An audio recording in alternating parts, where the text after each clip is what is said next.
with the other 13 clowns, not only they never apologize and fix their mistake, they make fun.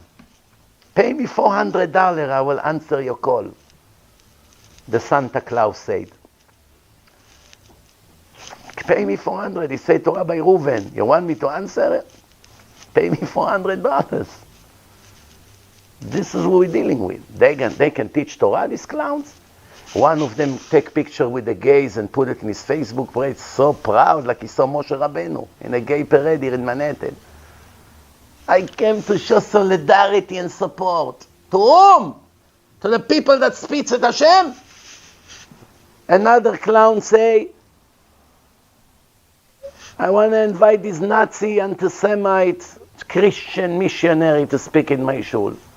Another one say homosexuality and feminism is wonderful development to humanity. And then he said the words of Chazal is musky, meaning full of mold. If that's what you think, I agree with you. This is the apikorsim. They cannot count them in a minyan. If I had a shul and one of these 13 clowns would step in, I would throw him with his head through the window. Wouldn't let him step in bichlal. Forget about not counting in a minyan. Would not let one of them enter the shul bichlal. Throw them out. You understand why? Because they don't deserve to enter a shul. This reshaim. And they know that they are faker. They know they lie. They know what they say. It's the opposite of the Torah. And they never regret. Never. Their ego is so high that not only they never apologized for the mistakes they did and for the nonsense they teach and mislead the public, they never apologize. They continue to make worse statements. They don't even look at you.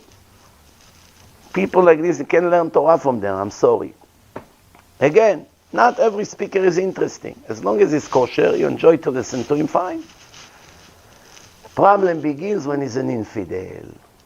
Once he begins to make his own claims and his own thing, and he knows what happens, he doesn't care what the Gemara says. What is this?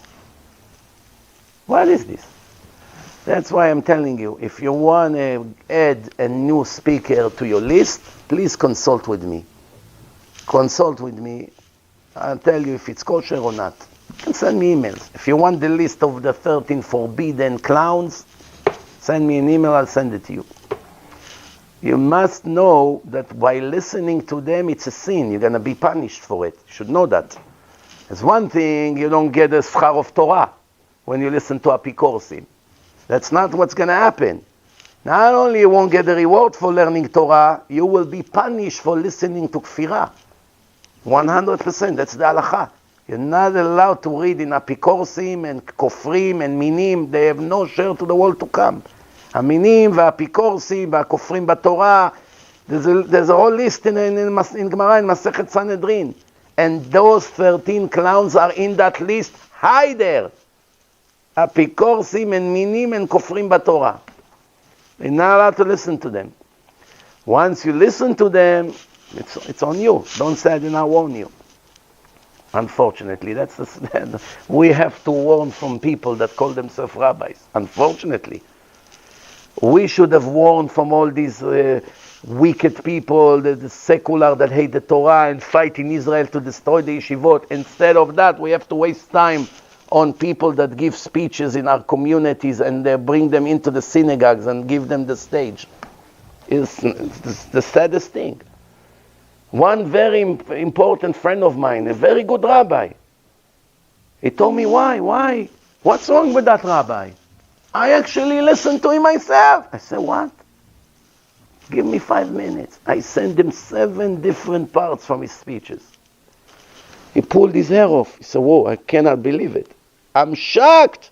The next day he went to few dayanim, play what he said in his speeches to them. They say, this person is one of the biggest risks to the Jewish nation.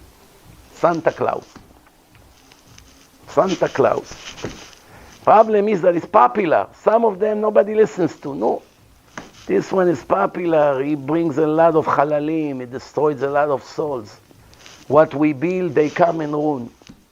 Unfortunately. No wonder why people that listens to them barely keep any mitzvah correctly. You see right away all these rotten people, how they keep. Kol chafif, everything barely. Why? This is their teacher, what do you expect? By the way a Baal Tshuva behave, you know who made him Baal Tshuva. You see, I went to a place in Yerushalayim, I spoke, the Rosh Yeshiva came to me and said, I don't know you personally, and I don't listen to you. But I can tell you that I'm sure that your lectures are very good. I said, how do you know if you don't listen? He said, because I see the results of your lecture. All the students that came in over the years, they're always the most serious learners, most serious, devoted people to Torah and mitzvot. When other people who came from other places, sometimes they're good, but sometimes they were much not serious. Nothing, just why?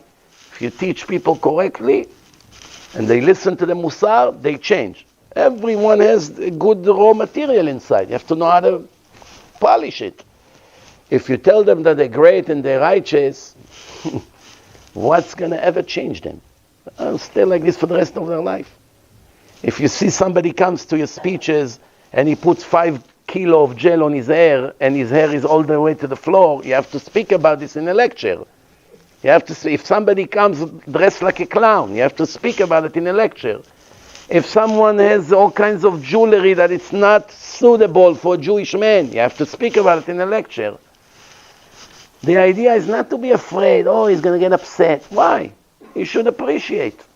I'm waking him up. He's now doing something incorrect. Nobody attacks him directly. If you see Mechalelei Shabbat in your speech, what are you going to speak about? The baseball game? Super Bowl? What are you going to speak about? You have to speak about Mechalelei Shabbat. And what's going to be their end?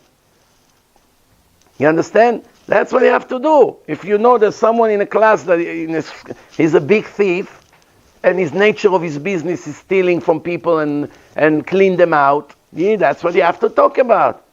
No, we're afraid to offend anyone.